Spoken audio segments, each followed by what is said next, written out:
La revue de presse tout de suite à 8h31. Avec Natacha Polony. Bonjour Natacha. Bonjour Thomas, bonjour Julie. Bonjour. Bonjour à tous. Ce matin, une de vos journaux. Alors on attend toujours la reprise.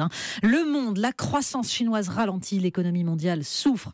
L'Opinion, l'Allemagne doute mais n'est pas capoute. Avec le dessin de CAC, Angela Merkel sur un petit remorqueur traînant l'énorme cargo européen. Juste à côté, François Hollande sur son pédalo bleu-blanc-rouge. Tu me dis, Angela, si tu veux que je prenne le relais.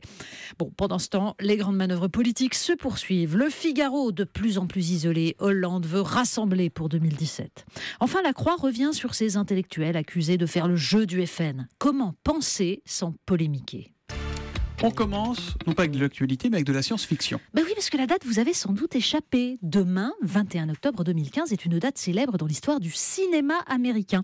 C'est la date choisie par les personnages de Retour vers le futur 2 pour leur voyage dans le 21e siècle. Alors Libération y consacre sa une, Détour vers le futur. Un joli prétexte pour réfléchir à ce futur tel qu'on le fantasmait en 1985 et celui bien réel qui est advenu.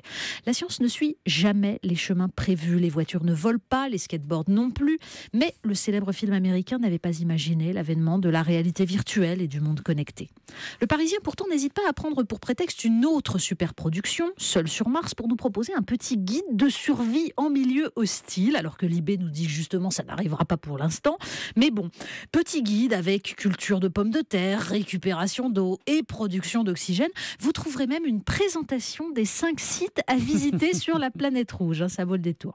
Mais c'est finalement la Tribune qui nous offre la vision la plus claire de notre avenir, ou plutôt de notre présent très proche. En une, tu seras génétiquement amélioré, mon enfant. Le business du génome humain en plein boom. Oui, parce que ce n'est pas Retour vers le futur que nous vivons, mais plutôt Bienvenue à Gattaca. Vous vous souvenez, l'eugénisme. Un eugénisme que nos conceptions éthiques freinent encore, mais dont les Chinois, nous dit le journal, n'ont aucune intention de se priver. Et puis, l'argument principal est là. Un voyage sur Mars, ça coûte cher, alors que les manipulations du génome représentent un marché potentiel fabuleux. La technologie, le futur, ça nous fait souvent peur, Natacha, mais peut-être qu'on se trompe. Alors oui, c'est un débat et c'est le site Rue 89 qui revient dessus. Il avait été lancé par Stephen Hawking. L'astrophysicien a expliqué récemment que ce n'était pas la technique qu'il fallait craindre, mais le capitalisme qui creuse les inégalités et induit l'exploitation.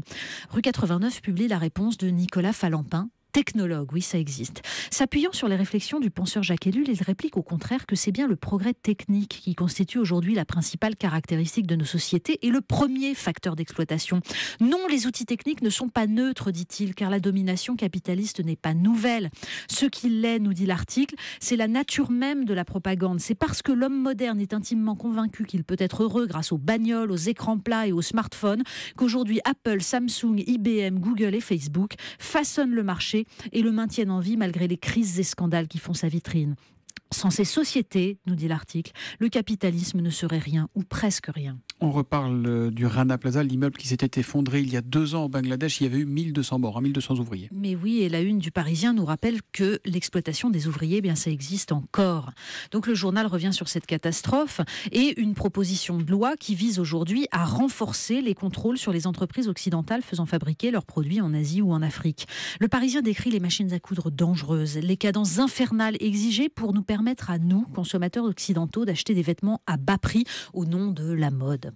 Le maître mot, la compétitivité des grands groupes qui signent aujourd'hui évidemment des chartes éthiques. Et pendant ce temps, l'industrie textile française a été éradiquée. Sans transition ou presque, le traité de libre-échange. Oui, le lien est tout sauf fortuit. C'est au fin fond des pages économie et entreprises du Monde qu'on trouve un petit article s'inquiétant du fait que les négociations sur le traité transatlantique de libre-échange n'avancent pas assez vite.